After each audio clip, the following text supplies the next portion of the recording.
Hey, y'all. All right, we are going to go to step one of this booking blitz. Now, you can go and watch the whole video of like what to do during the booking blitz. This is your step one of getting prepared. So the first thing you have to do is who are you going to message?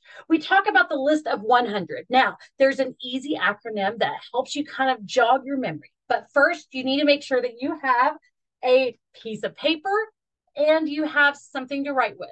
So what you're going to do is you're going to start writing down people that you know. Now you're going to come up and say, I don't know anybody. That's not true. We all know somebody. And then we also know somebody who knows a lot of people. So on a blank sheet of paper, you are going to write yourself. Okay. So you're just going to put your name like in the middle. So we're not going to have just a list that goes down. We're going to have one that kind of spaces out, kind of like the old brainstorming. I know I'm probably dating myself, but the brainstorming we used to have is have circles and then lines with more circles. So in the first circle, you have your name, or you can just put me. And then you're going to start thinking. So the acronym that I've used a lot is called F.R.A.N.K.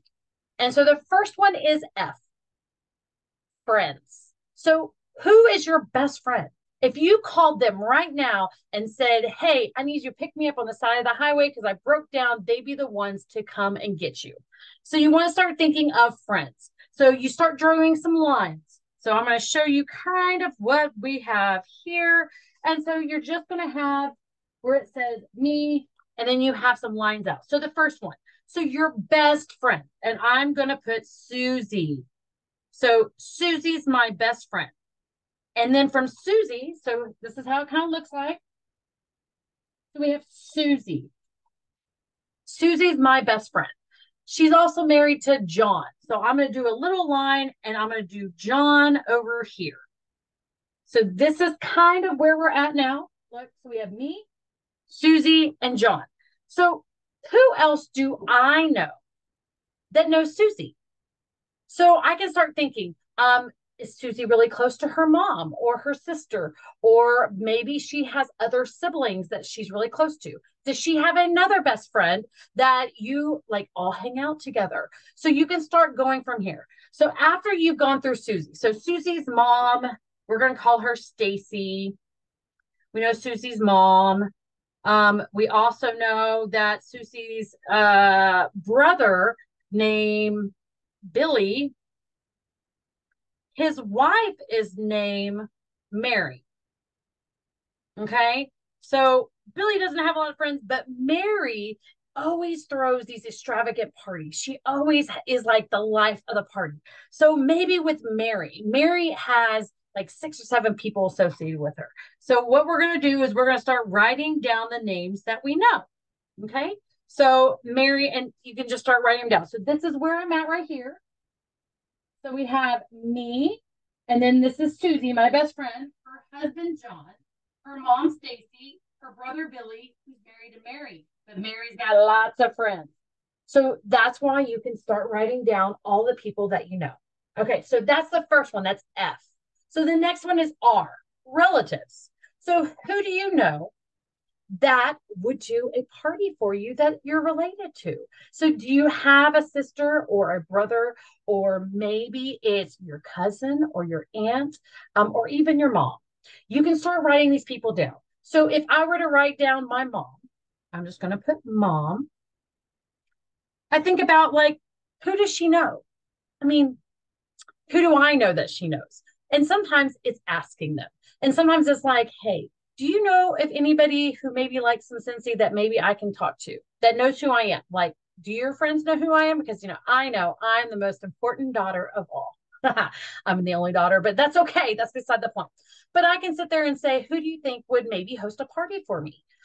Because, maybe your mom doesn't want to host a party for you, but most of the time they're willing to, but you never know. Everybody's family situation is different.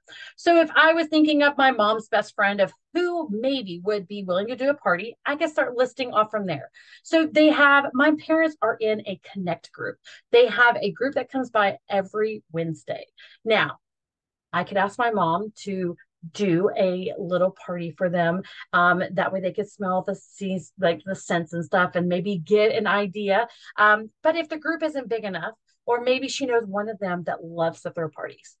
This is just getting your mind open. So the list of 100 does not need to be scary. It is something that you just opens your mind to who all that you know. So after you go through your relatives on those, the next one is A, is acquaintance. So who do you know that isn't your best friend? But if you saw them at the grocery store or you saw them at a restaurant, that you would nod or say, hey, how's it going? Maybe it's people that you went to high school with. Maybe it's people that you used to work with, or maybe you work with now. So that kind of opens it up. So acquaintances, like you know them, but maybe they're not like your best friend. Like they don't know what your parents' name is, but they might know who your children are. They may know who your spouse is. They may know who your best friend is. Like they're just friends, but they're not ones who knew all your, nitty gritty stories or secrets.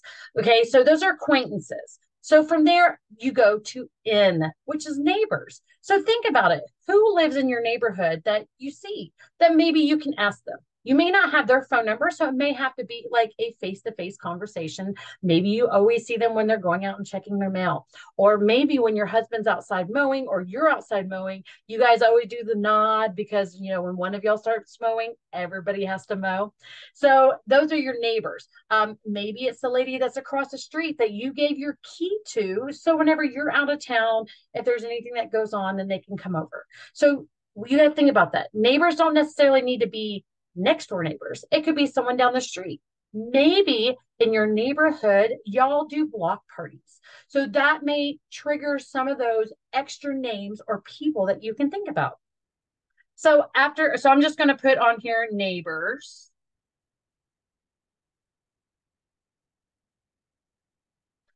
And again, you have lines off of there. And again, this list of 100 isn't needing to be like, how do I even explain this? It doesn't need to be a straight down list. You want to kind of look around, like kind of figure out who you know of who you know of who you know. Because sometimes it's not about who you know, it's who someone else knows. And that way you can ask them. Asking the question is never the hard part.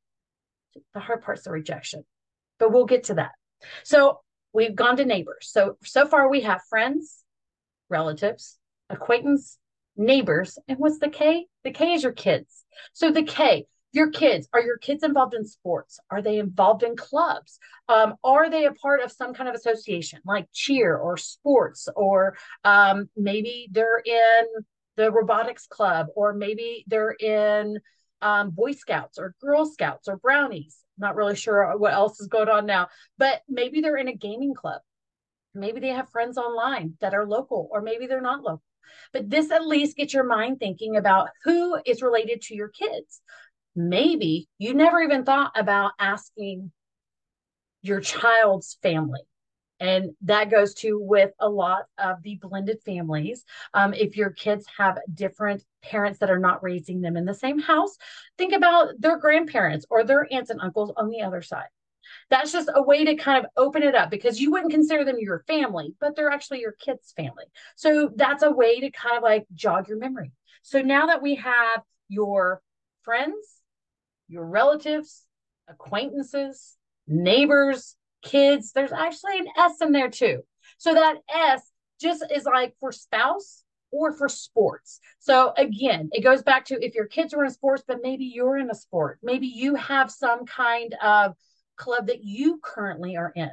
Do you go to the library every single week and you always talk to the librarian?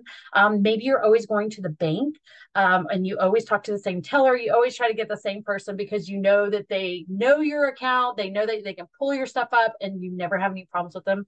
Maybe it's the grocery store. Maybe it's that cashier that is always there with a great smile on her face. Those are different people that you can ask. Now, out of this list of 100, not all of them you're going to have their phone number. So some of this part of the booking blitz isn't always about the who can you message right now. This is people that you can have on your list that the next time you see them, offer them the opportunity to earn free and have price Scentsy. And it just gives you a opening into their world, into their friends that you can connect with. And you never know who out of those people are going to be your next best friend. And when I say that, I've had so many different referrals of someone started a party, and there's always at least one or two people in that party that always stick out, that you seem to have this, you laugh at the same things, or their jokes are just like yours, and you just kind of become best friends online. I had it recently with a new teenie. I didn't know her directly, but one of the people that have shared one of my posts, she answered it, and it was great. It's been like best friends since then. So just think about it when you're doing your list of 100. This is not one of those, you gotta get it done. This is to open up your mind to the different people that you know. Again, there's so many different acronyms of how to find your list of 100. I just gave you one of them, which is Frank or Frank's, with that S in the end. So again, I'll go over it one last time. Is F is for friends. R is for relatives. A is for acquaintance. N is for neighbors. K is for kids. And that last little S is about any sports that your kids are involved in, or a significant other that you can reach out those extra people. Once you get this list started, make sure that you find the part 2 to the booking blitz of all the pre-steps to do before you are ready to go. Again, your list doesn't have to be exactly 100. You can start with 20, you can start with 50, or you can start with 75, but just get started. Start doing your circles, and hopefully by the end, you will have a full list of so many different people that you can write down on there and contact. I hope that you guys got something out of this video. Make sure that you like, share, and subscribe, and follow me for part number 2.